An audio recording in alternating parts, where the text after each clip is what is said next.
और 22 में आपकी दुआ रही, आपका साथ, हम लोग एक साथ मिलकर चुनाव लड़ेंगे इंशाल्लाह। 22 में बेहतरीन बहुमत से हम जीत के आएंगे।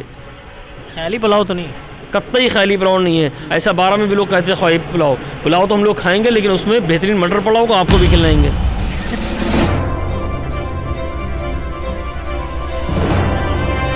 इस वक्त मेरे साथ बातचीत करने के लिए समाजवादी पार्टी के प्रदेश सचिव जो कि अल्पसंख्यक सभा के हैं, और मैं इस वक्त मौजूद हूं प्रदेश कार्यालय, समाजवादी पार्टी का कार्यालय है। अभी थोड़ी देर पहले यहां एक मीटिंग हुई थी जिसके राष्ट्रीय अध्यक्ष अखिलेश यादव जी आए थे, जो मजबूत कार्यकर्ता हैं, उनसे एक मीटिंग किए थे 2022 को चुनाव को लेकर। चूँकि 2022 का चुनाव नज़दीक है और ऐसे में तमाम जो सियासी पार्टी है वो पुरजोर तरीके से ये मेहनत कर रही है कि इस बार जो 2022 का चुनाव होगा वो उनके खाते में आएगा। तो बातचीत का सिलसिला आगे बढ़ाते हैं और राशिद अलवी साहब, राशिद अलवी जी आपका स्वागत है। आपका बहुत शुक्रिया। राशिद साहब, चूँकि आपको ये खबर भी आ रही है कि आपको एक जिम्मेदारी भी दी जा रही है राष्ट्रीय अध्यक्ष जी की तरफ से, तो बताएंगे हमारे दर्शकों को क्या कुछ जिम्मेदारी आपके पास है?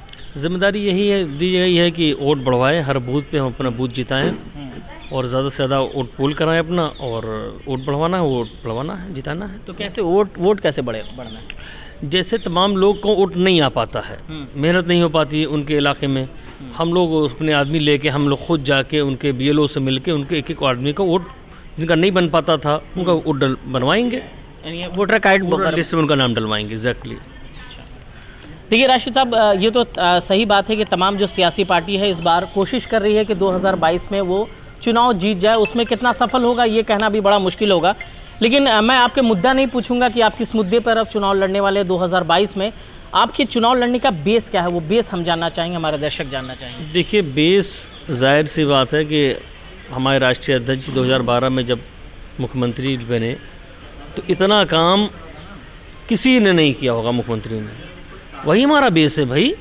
हम विकास के काम करते हैं, हमने लैपटॉप लड़कियों को बांटा, हमने जो लड़कियां हाई स्कूल पास करती हैं उनको हमने राशि दी, 30,000 रुपये तकरीबन दिया, हमारे यहाँ से गया, और एम्बुलेंस दिया हमने, 108 नंबर जो भी थी, योगी जी ने उसका तो नंबर भी बदल दिया है, बहरहाल एम्बुलेंस दिया, और 100 डायल दिया। ये किसने दिया? हमारे राष्ट्रीय अध्यक्ष जी ने दिया। एक्सप्रेसवे हमारे राष्ट्रीय अध्यक्ष जी ने बनाया, और तमाम ऐसे प्रोजेक्ट उनके जहन में है जो उस पर काम किया जाएगा, चूँकि अब उसके लिए इख्तियार में आना ज़रूरी है, हमको पावर में आना ज़रूरी है। इंशाल्लाह आप लोगों की दुआ रही तो हम पावर में आएंगे, उस सारे काम को किया जाएगा।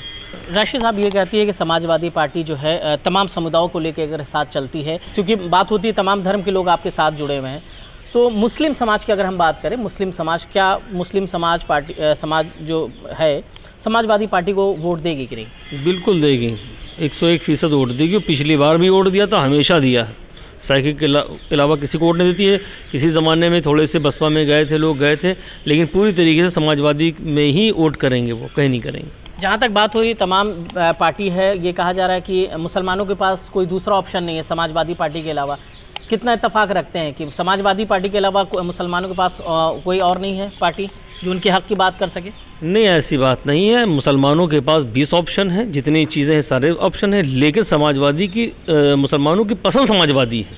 अच्छा, हाँ, ये पसंद करते हैं। अखिलेश समाजवादी पार्टी की पसंद, समाजवादी की पसंद सारे वर्ग के लोग हैं, मुस्लिम हैं, दलित है, ब्राह्मण हैं, ठाकुर हैं, क्षेत्रीय वैश्य, सारे हैं। और ये हमारी सेकुलर पार्टी हमेशा रही, समाजवादी का बेस ही यही है कि यहाँ पे कोई जात, कोई धर्म की बात नहीं होती, समाजवाद की बात होती है।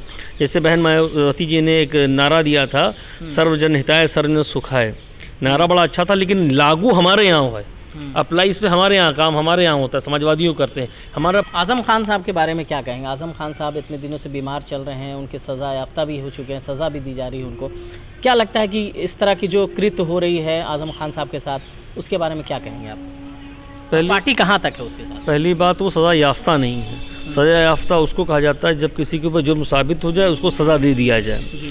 वो अभी जेल तो गए हैं ना? नहीं, जेल गए हैं। जेल तो अब हमारे ऊपर कोई अटेम्प्ट का लगा दे, कोई एलिगेशन लगा दे, हम जेल चले जाएंगे। अभी योगी जी हम यहाँ से निकलेंगे, आपका इंटरव्यू दे के बाहर हमारे ऊपर कोई चार्जेस लगा के हमको जेल दिया जाएगा, फिर हम उसको जस्टिफाई करेंगे, हमारी ज़मानत होगी। उनके तमाम धाराएं लगा दी। क्या आप एक पढ़े लिखे आदमी हैं, आप बताइए, इतना कद्दावर नेता, उसके ऊपर मुर्गी चोरी का इल्ज़ाम, उसके ऊपर अंडे चोरी का इल्ज़ाम, क्या ये बात सही है? उनको साजिशन फंसाया गया है। योगी जी उनसे राजनीति अपनी सेक रहे हैं, मुसलमानों को वो बड़े लीडर थे, उनको दबाव मतलब उनको डराया धमकाया जा रहा है। खैर वो डरने वाले ना हम लोग डरने वाले हैं। और रही बात उसकी, एक तो वो समाजवादी पार्टी के कद्दावर नेता है, दूसरी बात वो मुसलमान है। ये दो चीज़ें, एक तो करेला ऊपर से नीम चढ़ा, तो ये दोनों चीज़ें मिलाकर योगी जी उनके साथ ज़ाती पे आमादा हैं और अपनी ना जाने कौन सी दुश्मनी उनसे अदा कर रहे हैं। खैर आज वो पावर में हैं, वो जो जितना जुल्म करना था वो कर चुके हैं। उनकी बीवी हैं, उनको भी जेल उन्होंने करा दिया, बच्चों से नहीं मिलने दिया। उनको उनकी तबीयत ठीक नहीं थी, उनको भेज दिया क्या कहते हैं अस्पताल से जेल में, तो उसने फिर से रेफ़र कराना पड़ा। डॉक्टर कह रहे ना भेजिए, जेल में हैं और अस्पताल में। हम लोग दुआ करते हैं और दुआ करते, अगर एक योगी जी उनके पीछे पड़े हैं और ये चंद लोग उनके पीछे पड़े, तो करोड़ों हाथ अल्लाह के सामने, ईश्वर परमात्मा के सामने उनके दुआ के लिए उठती हैं। और अल्लाह ताला से उम्मीद है कि वो दुआ खाली नहीं जाएगी, ये सेहतयाब होकर उठेंगे और आएंगे हमारे लिए नेता थे। और हमें फ़ख्र है अपने उस नेता पे, नाज करते हैं आज़म खान पे। आज़म खान हमारी शान है। मेरी अबू आसिम साहब से भी बात हुई थी, उन्होंने कहा कि जो है ये बात चल रही थी कि आज़म खान का रिप्लेसमेंट अबू आसिम साहब को बनाया जा रहा है। क्या इत्तफाक रखते हैं इस बातों से कि जगह ले पाएंगे अबू आसिम साहब? देखिए, अबू आसिम साहब का अपना एक अलग इमेज है ना, उनकी कोई हम कह सकते हैं कि वो छोटे नेता हैं, और आज़म खान का अपना एक वक़ार अपना अलग है। दोनों अपनी अपनी जगह पे हैं, कोई किसी की जगह नहीं पूरी कर देता है। हमारे वालिद साहब का इंतकाल हो जाए और हमारे चाचा बड़ी अच्छी परवरिश करते हैं, तो हमारे वालिद का जगह नहीं ले पाएंगे। हर आदमी का अपनी जगह अल्लाह ने मुतय्यन कर दिया, ऊपर वाले ने। दुनिया में भी ये सिस्टम है, कोई किसी की जगह नहीं ले पाया है। हाँ ठीक है, वो बहुत बड़े नेता हैं, हम उनकी बहुत कदर करते हैं, हम उनके बहुत प्रशंसक भी हैं अपने, हम अबू आसिम साहब के, हम उनके बड़े फ़ैन भी हैं। अच्छा जी हाँ, अबू आसिम साहब से हमारे बड़े अच्छे रिश्ते भी हैं, हमको बड़ा प्यार सम्मान मिलता है, उस घराने से हमारी दोस्ती है उनके भतीजों वगैरह से। बहरहाल ऐसा नहीं है, लेकिन आज़म खान साहब का अपना एक अलग वक़ार है, इनका अपना अलग वक़ार है। तो आपको लगता है कि जो मौजूदा सरकार है वो ज़्यादती कर रही है, ख़ास करके आज़म खान साहब पर ज़्यादती हो रही है, या आप कह सकते हैं मुसलमानों पर ज़्यादती कर रही है, ऐसा है क्या? लेकिन दंगे अगर कहा जाए तो अभी तक जो है भाजपा के कार्यकाल में दंगे नहीं दिखे। आपकी जब शासन रहता हो उसमें ज़रूर दंगे दिख जाते हैं, दंगे होते हैं कहीं ना कहीं। सिर्फ आप लोग मुसलमानों का चोगा पहने हुए हैं या फिर मुसलमानों के हित की बात भी करते हैं? नहीं, आप ठीक कह रहे हैं भाई, इतना दबा दिया गया कि दंगा का सवाल ही नहीं पैदा होता है। एक आदमी डिफेंस, आप बताइए भाजपा कार्यकाल में कोई हिंदू मुस्लिम दंगा? देखिए, भाजपा के हुकूमत में मुसलमानों को बहुत दबाया गया और सारे समुदाय को दबाया गया। पंडितों को कब दबाया गया? ब्राह्मण समाज को दबाया गया है।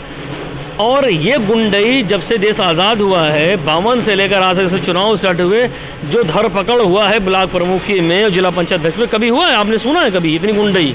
ये गुंडों की पार्टी है और ये कहीं दंगा नहीं हुआ है भाई, कभी दंगा नहीं होगा। हमारी सरकार में दंगा इसलिए, तो दंगाई यही खुद हैं जो दंगाई करते हैं, इसलिए दंगा हो जाता था। 2-4 दंगे हो गए हैं, दंगाई यही है। और रही बात मुसलमान, हाँ बिल्कुल, आज़म खान के साथ इनका एक तो समाजवादी नेता, दूसरे मुसलमान नेता, इसलिए उनके साथ ज़ाती 200% में कर रही है ज़ाती। लेकिन आपने कहा कि भाजपा जो है बदले की राजनीति कर रहा है, और क्या जब 2022 का जब चुनाव होगा, हो सकता है समाजवादी पार्टी इसमें जीत भी जाए, तो क्या आप भी बदले की राजनीति करेंगे? क्या ऐसा कुछ होगा? क्या अदला का बदला चलेगा? देखिए, हम लोग शरीफ लोग हैं, बदले की राजनीति तो नहीं करेंगे, लेकिन दोषियों को बख्शा भी नहीं जाएगा। अगर कोई आदमी कोई अपराध में लिप्त है और सरकार की दबाव में वो किसी पर कोई कार्रवाई नहीं हुई है, तो कार्रवाई ज़रूर होगी। अब ये नहीं हम करेंगे कि उन्होंने हमको गाली दी तो हम अपनी ज़बानबंदी नहीं करेंगे, और ना ही बदले की राजनीति करते हैं। हम तो मिल के मोहब्बत अखलाक से काम चलाने वाले लोग हैं कि भाई सब लोग मिल के करें। ये राज्य हमारा, ये देश हमारा, ये मुल्क हमारा है। हिंदू मुसलमान सिख ईसाई सब हमारे भाई, तमाम ऐसे हिंदू ठाकुर हमारे दोस्त हैं, ब्राह्मण हमारे दोस्त हैं। आज तक हमसे कभी कोई इस पर बात ही नहीं हुई आज तक। बहुत अच्छे हमारे को संबंध 20 साल से चल रहे हैं। कुछ पार्टी में नहीं भी हैं, हमारी उनकी अच्छी डिबेट होती है, हेल्दी डिबेट होती है, कोई वैसी बात नहीं होती है। लेकिन भारतीय जनता पार्टी इस वक्त बिल्कुल राजनीति कर रही है, बदले की राजनीति कर रही है, लेकिन हम नहीं करेंगे। हम लोग नहीं करेंगे। हाँ, लेकिन अगर कोई किसी में लिप्त है, कोई किसी ने अपराध किया है और क्या कहते हैं घोटाला किया है, तो उसका समाजवादी में पूरा हिसाब लिया जाएगा। ओवैसी साहब की भी एंट्री हो चुकी है 2022 में चुनाव में। क्या लगता है कि मुस्लिम वोटर्स ओवैसी साहब के खाते में भी जाएंगे? कुछ वोट्स जाने वाले हैं या फिर समाजवादी पार्टी की तरफ ही वोट्स जाने हैं? काटेंगे तो ज़रूर?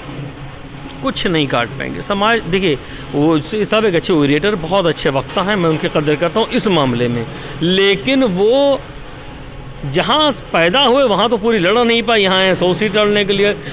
डिप्टी सीएम यहाँ मांग रहे हैं, और अपने यहाँ ने क्यों डिप्टी सीएम मांगा जहाँ से उनका भाई विधायक है, खुद सांसद है वहाँ से। तो अगर उनकी मांग भी है तो कोई गलत तो नहीं है ना। डिप्टी सीएम, मुसलमानों की बात क्या जाती है, मुसलमान जो है समाजवादी पार्टी का समर्थन है, वोट करता है, तो क्या डिप्टी सीएम मुसलमान को बना दिया जाए तो कोई एतराज़ है क्या आपके राष्ट्रीय अध्यक्ष को? नहीं, हमारे राष्ट्र कोई इतराज़ नहीं है, बहुत अच्छी बात है।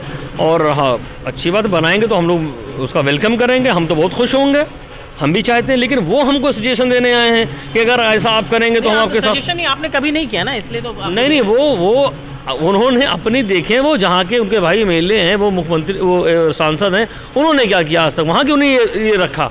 तेलंगाना में क्यों ये अपने मुख्यमंत्री से ये बात क्यों नहीं रखी? हमारे घर में आए झाँकने के लिए। समाजवादी पार्टी में अहमद हसन साहब, हमारे वक़ार साहब मरहूम, उनके बेटे यासिर साहब, शाहिद मंजूर साहब, आज़म खान साहब, हाजी मरहूम हाजी रियाज साहब, ये सब मिनिस्टर रहे, कैबिनेट मिनिस्टर रहे, कई मंत्रालय इनके पास रहा। हमारे यहाँ ज़ात रात की बात नहीं होती है। और 22 में आपकी दुआ रही, आपका साथ, हम लोग एक साथ मिलकर चुनाव लड़ेंगे इंशाल्लाह। 22 में बेहतरीन बहुमत से हम जीत के आएंगे। ख्याली पुलाव तो नहीं, कतई ख्याली पुलाव नहीं है। ऐसा 12 में भी लोग कहते हैं ख्वाहिश पुलाव तो हम लोग खाएंगे, लेकिन उसमें बेहतरीन मटर पुलाव को आपको भी खिलाएंगे। ठीक है राशिद अलवी साहब, आपने वक्त दिया, हमें हमसे बातचीत की 2022 के चुनाव को लेकर। आप जैसा दावा कर रहे हैं कि 2022 में समाजवादी पार्टी की सरकार आएगी, तो लेकिन आने वाला वक्त ही बताएगा कि आखिर जो जनता है उनका रुझान किधर है।